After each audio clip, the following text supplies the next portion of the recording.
अस्सलाम वालेकुम नाजरीन, जानज़ेब अब्बासी एक नए यूट्यूब प्रोग्राम के साथ हाजिर है। सुप्रीम कोर्ट ऑफ पाकिस्तान से एक बड़ी खबर ये है कि वजारत दाखिला ने इमरान खान और शाह महमूद कुरैशी की साइफर केस में बरियत के फैसलों को सुप्रीम कोर्ट ऑफ पाकिस्तान में चैलेंज कर दिया है। और जो अपीलें इस्लामाबाद हाई कोर्ट के फैसले के खिलाफ सुप्रीम कोर्ट में दायर की गई हैं, इनमें क्या मौक़िफ़ इख्तियार किया गया, और फिर सुप्रीम कोर्ट में ये केस कौन कौन सा जज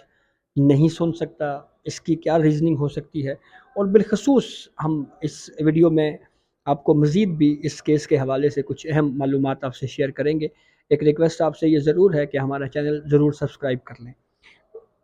तो वजारत दाखिला ने जो सुप्रीम कोर्ट में इमरान खान और शाह महमूद कुरैशी की बरियत के फ़ैसलों को चैलेंज किया है, इसमें सबसे पहला ग्राउंड ये लिया गया है कि इस्लामाबाद हाई कोर्ट को ये इख्तियार ही हासिल नहीं था कि वो इन अपीलों पर समाअत कर सके। और इसकी वजह ये बताई है कि जो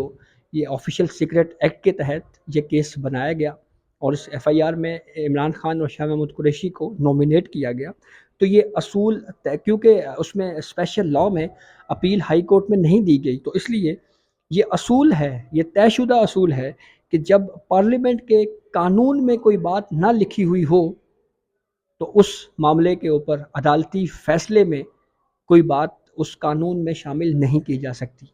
यानी वो कानून जिसमें पार्लियामेंट में कोई चीज़ किसी हवाले से ज़िक्र ना हो, फ़र्ज़ करें इस बात का ज़िक्र नहीं है कि अपील हाई कोर्ट में होगी, तो अदालती फ़ैसला ये नहीं कह सकता कि हाई कोर्ट को अपील का हक़ हासिल है। और फिर ये भी कहा गया कि बानी पीटीआई इमरान खान और शाह महमूद कुरैशी का साइफ़र ट्रायल के दौरान अदम ताउन रहा। अब वो अदम ताउन कैसे रहा और किस तरह से इस केस को डिले करने के लिए इमरान खान और शाह महमूद कुरैशी की कानूनी टीम ने क्या क्या किरदार अदा किया, किस किस तरह से होता रहा, उसकी तफसील इस वजारती दाखिला की अपील में ये बयान की गई है कि ये रिकॉर्ड से साबित होता है कि दोनों मुलजमान यानी इमरान खान और शाह महमूद कुरैशी उन्होंने इस साइफर ट्रायल के दौरान 65 मुतफर्रिक दरखास्तें दायर की हैं, 65 मिसलिनियस एप्लीकेशंस। और उसका मकसद यही था कि इसको ट्रायल को प्रोलॉन्ग किया जाए। और फिर ये कहा गया कि मुतअद्दिद बार मुलजमान की सदा पर समातें मुलतवी हुई। और फिर इसमें यह भी कहा गया है कि साइफर केस में गवाहान पेश हुए थे, जो प्रोसिक्यूशन की जानिब से ये गवाहान आए थे, लेकिन मुलजमान के वकला ने इस पर जरा नहीं की। और जरा ना करने की वजह ये है, जो मुलजमान ने बताई थी कि जब उन्होंने जरा नहीं की तो फिर इस्तिगासा ने सरकारी खर्च के ऊपर उनको वकील प्रोवाइड किया। और फिर इस्लामाबाद हाई कोर्ट के इस फैसले के ऊपर वजारत दाखिला का यह भी मौक़िफ़ है कि यह असूल तयशुदा है कि अगर किसी ट्रायल में कोर्ट इस नतीजे पे पहुँचे कि आर्टिकल 10A के तहत कोई कानूनी तकाजा रह गया है जिसको पूरा करना बाकी था, तो इसके लिए मामला ट्रायल के लिए दोबारा भेजा जाता है, यानी रीट्रायल होता है उसका। और इस्लामाबाद हाई कोर्ट को पहले तो ये इख्तियार समाअत ही नहीं था, लेकिन अगर ये इस इशू को सामने रखा गया कि ये 10A के तहत जो शफाफ ट्रायल के जो तकाजे हैं उनको पूरा नहीं किया गया, तो फिर ये मामला रीट्रायल को भेजा जा सकता था। और फिर ये भी कहा गया कि इस्तिगासा ने साइफर केस में दस्तावेजी और फोरेंसिक सबूत पेश किए जिन्हें ट्रायल के दौरान झुटलाया नहीं गया। और इस्लामाबाद हाई कोर्ट ने साइफर केस में जो पेश करता ठोस शवाहिद है उनको मद्देनज़र नहीं रखा। और 3 जून के जो साइफर केस का जो फ़ैसला है जिसमें इमरान खान और शाह महमूद कुरैशी की बरियत हुई थी, उसके खिलाफ जो है ये अपीलें सुप्रीम कोर्ट में दायर की गई हैं। इसमें मज़ीद मौक़िफ़ ये इख्तियार किया गया है कि वज़ीर आज़म ऑफ़िस, फिर उसके बाद दफ्तर ख़ारजा,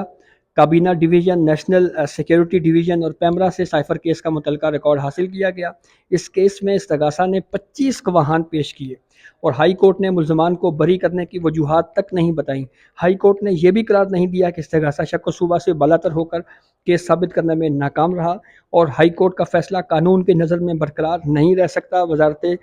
दाखिला ने अपने इसमें मौक़िफ़ ये भी इख्तियार किया है कि जब ये डिटेल रीजनिंग उसकी आएंगी तो फिर उसके बाद जो है हम इसमें मज़ीद एडिशनल ग्राउंड्स भी जो है वो लेंगे। अच्छा, अब ज़रा इस इशू पे डिस्कस करते हैं कि साइफर केस सुप्रीम कोर्ट में जो है वो कौन कौन से जजेस नहीं सुन सकते।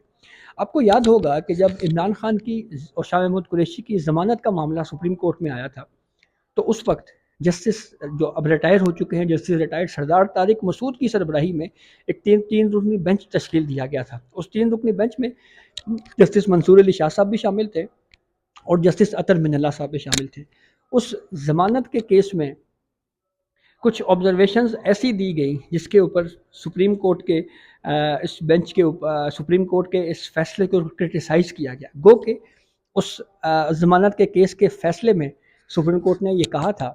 کہ ہماری یہ جو آبزرویشنز ہیں اس سے ٹرائل کورٹ متاثر نہیں ہوگا، لیکن پھر بعد میں ہم نے یہ بھی دیکھا کہ اسلام آباد ہائی کورٹ نے سپریم کورٹ کے اس فیصلے کے اوپر جو ہے وہ کہیں نہ کہیں کمنٹ ضرور کیا کہ آپ چاہتے ہیں کہ جو سپریم کورٹ نے کیا پھر وہی ہم کریں۔ اس طرح کی بھی آبزرویشن ہم نے میڈیا میں رپورٹ ہوتے ہوئے اس معاملے کے اوپر دیکھی ہے، اور یہ بیل کا کیس ہے جس میں اطہر من اللہ صاحب نے ایک نوٹ لکھا تھا۔ سب سے اہم بات اس معاملے کے اوپر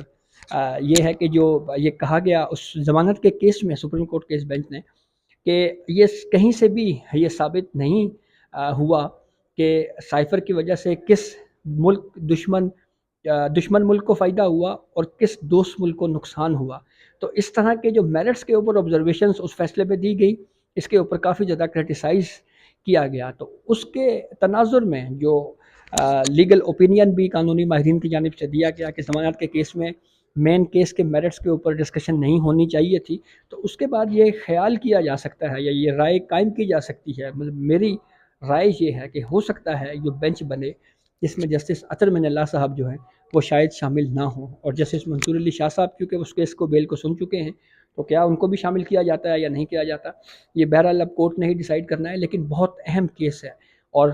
یہ کیس اس وجہ سے بھی اہم ہے کہ پاکستان کی تاریخ میں پہلی مرتبہ ایک ایکس پرائم منسٹر کو آفیشیل سیکرٹ ایکٹ کے تحت ٹرائی کیا جا رہا ہے۔ اور سب سے اہم بات یہ وہ کیس ہے جس میں عمران خان کے اوپر یہ الزام ہے کہ انہوں نے سیاسی مقاصد کے حصول کے لیے ایک سیکرٹ ڈاکومنٹ کا یوز کیا اور اس کے بعد ایک سیاسی بیانیہ بنا، اور اس بیانیہ بنانے کا مقصد پھر اگر ہم رولنگ کیس میں آتے ہیں تو وہاں سے اسٹیبلش ہوتا ہے کہ اسی سائفر کو بنیاد بنا کر پھر جب عمران خان کے خلاف عدم اعتماد کی تحریک آئی ہوئی تھی تو اس وقت یہ اسی کو بنیاد بنایا سائفر کو، اور پھر رولنگ دے دی گئی آرٹیکل 5 کے تحت کہ یہ رولنگ جو ہے وہ پاکستان کے مفاد میں نہیں ہے، اس کو مسترد کیا جاتا ہے، اسمبلیز تحلیل کی جاتی ہیں۔ پھر وہ رولنگ سپریم کورٹ میں چیلنج ہوئی اور سپریم کورٹ آف پاکستان نے اس رولنگ کو غیر آئینی قرار دیا۔ تو یہ بنیاد تھی پاکستان تحریک انصاف کی بیانیہ بنانے کی، جو سیاسی طور کے اوپر جو بیانیہ بنا پاکستان تحریک انصاف کی جانب سے جو بیانیہ بنایا گیا، اس کی جو بنیاد تھی وہ یہ سائفر تھا، اور اس کے اوپر کچھ مبینہ آڈیوز بھی سامنے آئیں۔ بہرحال اس کے اوپر کمنٹ اس لیے نہیں کیا جا سکتا کہ آڈیو سیکرٹ ہیں اور وہ کسی کی آفیشیل آڈیو اس طرح سے ریکارڈ کرنا یہ بھی کوئی درست عمل نہیں ہے، لیکن بہرحال یہ چیز اب سپریم کورٹ آف پاکستان نے دیکھنا ہے کہ کیا سائفر کو پولیٹیکل مقاصد کے لیے استعمال کیا گیا، نہیں کیا گیا، اور اب یہ کیس سپریم کورٹ میں ہے اور سپریم کورٹ دیکھنا کے معاملے پہ دیکھنا یہ ہے کہ اس معاملے کے اوپر کیا فیصلہ کرتی ہے۔ کافی اہم کیس ہے، اور اس کیس میں کیا عمران خان کی سزا برقرار رہتی ہے 2 سال 5 سال، کس لیول کے اوپر یہ کیس جاتا ہے، سپریم کورٹ کے لیے ایک بہت اہم کیس ہے جس کے اوپر اب سماعت ہونے جا رہی ہے۔ یہاں پہ ایک وضاحت ضروری ہے کہ اسلام آباد ہائی کورٹ کی جانب سے ابھی سائفر کیس کے معاملے کے اوپر جو ڈیٹیل ریزننگ ہے، جو تفصیلی وجوہات ہیں، وہ ابھی تک نہیں آئی، تو اس میں بھی دیکھنے والی بات ہے کہ کیا ریزننگ دی گئی ہے،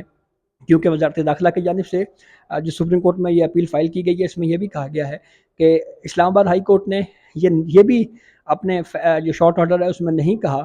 کہ استغاثہ اپنا کیس ثابت کرنے میں ناکام رہا ہے۔ تو دیکھنا یہ ہے کہ اسلام آباد ہائی کورٹ اس معاملے کے اوپر کیا ریزننگ دیتی ہے، کیا وجوہات دیتی ہے۔ تو یہ اب تک کی اپڈیٹ تھی جسے ہم نے آپ کو آگاہ کیا، بہت شکریہ۔